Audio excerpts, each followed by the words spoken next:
everybody, welcome back to my top 100. I am Roy Cannaday, and we are in the top half of the list today. Super excited about all these games. Make sure to leave in the comments down below if you see a game that you haven't heard of before or a game that you're really excited to play. It's always awesome to see people in there like talking about the different games on our top 100 list, and it's awesome to see where we cross over with our audience that's watching these. Anyway, I hope you're enjoying the top 100, and let's get right into it.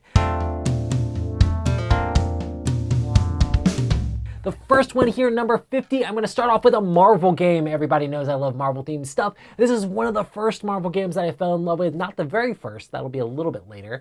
But this is Marvel Legendary. I really enjoy this as a deck building game. I love playing through tons of different scenarios of this, and I have even more of this that I haven't even fully played, and they keep coming out with even more content for it. But it's a fun deck building game where you're building up. You start with shield agents, you're recruiting different superheroes, working together with your the other players, trying to knock out the villains and knock out the mastermind. I normally play this fully cooperative. I know there's getting points. It's kind of like Legolas and Gimli where you're like counting heads after the game is done. But I do play this cooperatively. There's so much content for Marvel Legendary, and I've had a blast playing it, and that's why it's my number 50.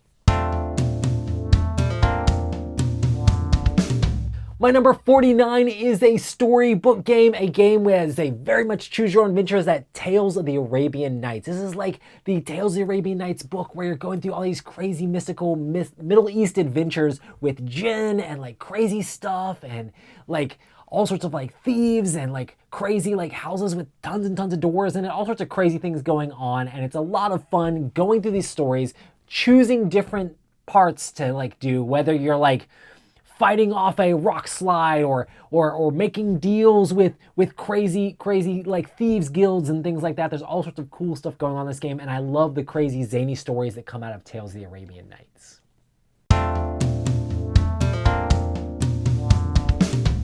My number 48 is probably my highest like abstract game, and this is Onitama. I really enjoy the way Onitama works, as you have these different cards that you're switching in between the players that allow your pieces to move different ways. And it's really super simple as you're moving your people, trying to knock out your opponent's pieces, trying to knock out their sensei to win the game, or get your sensei all the way to their other side of their board to win, putting it in the right place.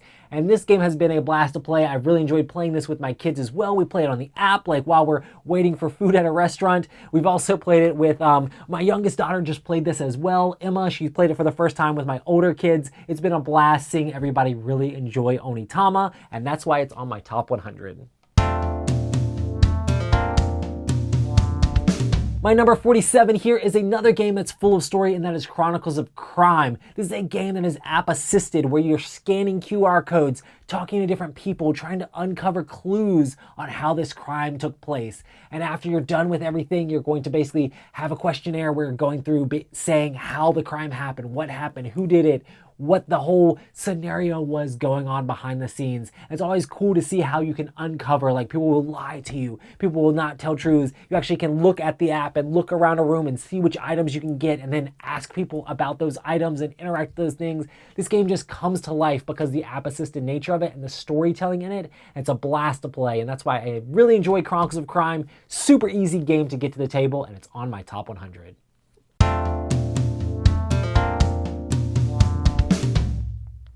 My number 46 is one of the first superhero games I played, and this time I'm not joking about that. This is Heroclix. Heroclix is a miniatures game with superheroes where different heroes are going to cost different point values, and you're going to build a team of superheroes to go up against your opponents. This is Marvel, this is DC. They also have like Ninja Turtles and Lord of the Rings, all sorts of stuff thrown in there, but I normally just like playing Marvel and DC or like some of the indie comics in this as well. I used to play in tournaments of this back in the day, and I loved playing in it. This game is like over 15 years old at this point. I played it when it first came out, and I still enjoy playing casual Heroclix here and there. I know just at PAX Unplugged recently, I got a couple booster packs, took it back, and they really enjoyed playing this with my girlfriend. I play this with my kids. This is the game that I feel like I should really have like a battle royale of superheroes and have like my entire family each pick a few characters and we just beat the crap out of each other. This is just a fun game with lots of strategic, interesting decisions that just feels like you're superheroes with all the different powers, whether it's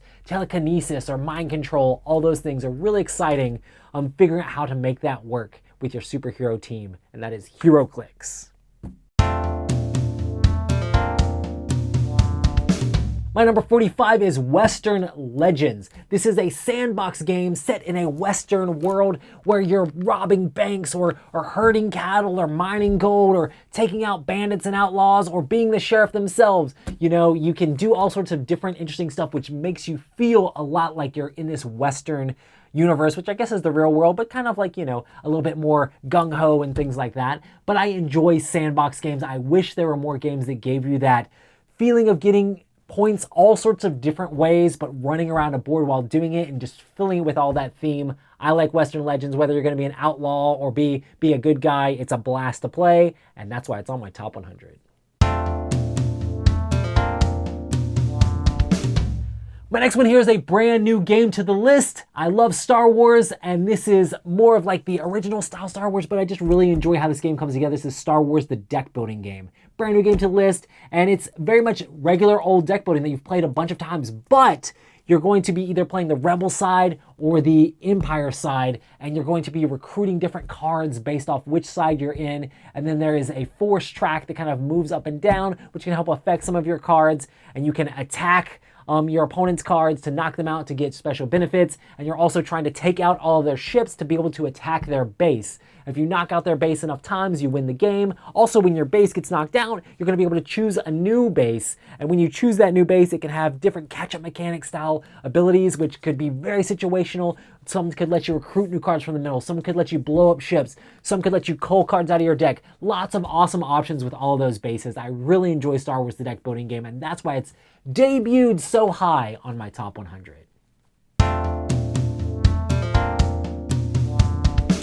My next one here is another Fantasy Flight game. This is Fallout Shelter. I really enjoy Fallout 3.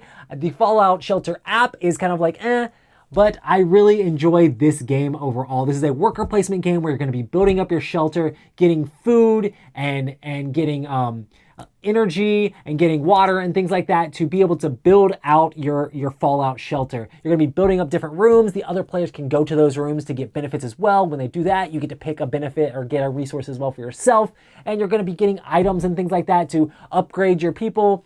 And you're going to be fighting off, there's going to be like different bad guys that are going to be coming into your Fallout shelter that you can fight off as well. This is a great, super simple worker placement game, and it like works way better than you think it would. So if you're interested in the Fallout IP at all, if you're interested in a nice, light worker placement game, make sure to check out Fallout Shelter. It's a game that I think is kind of like a sleeper hit that people don't know how good it really is. It's a lot of fun to play.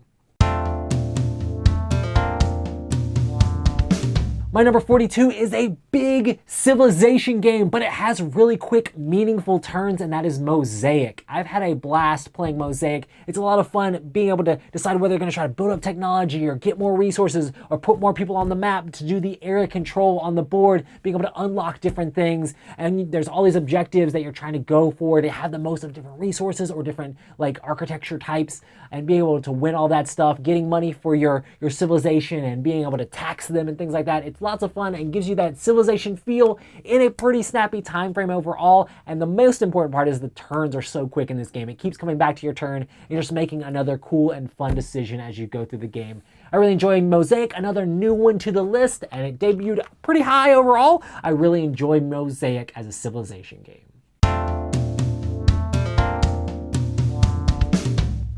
And then the last one for today is Century, and specifically Century Crystal Golem. Century Crystal Golem is my favorite of the Centuries. I do enjoy regular Century Spice Road as well, but I enjoy base Century overall. Just being able to upgrade your resources, whether it be crystals and things like that, to basically get these different cards and get these different golems out and basically win the game.